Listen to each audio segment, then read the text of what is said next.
ও, আপনি এখানে? সবাই ওদেরকে খেতে ডাকছেন, চলুন। আপনি খাবেন না? সবাই যে অপেক্ষা করে আছেন। না সর্বাণী, আমি খাবো না, আমার খিদে নেই। ওদেরকে বলে দিন। কি হয়েছে? আপনি এরকম মন খারাপ করে বসে আছেন কেন? আমি শুধু ভাবছি ওই গিরি আর প্রণতির দুর্ভাগ্যের কথা। সত্যি কি দুর্ভাগ্যময় জীবন ওদের। হ্যাঁ, ভাবলেই কেমন মন ভার হয়ে যায়।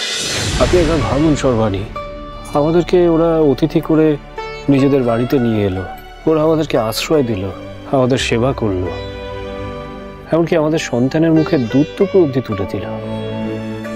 অথচ নিজেদের সন্তান ওই উঠোনে পাষাণ হয়ে পড়ে আছে। রামপ্রসাদ সোম থেকে রবি প্রতিদিন বিকেল 5:30টায় স্টার জলসায় ও ডিজনি প্লাস হটস্টারে।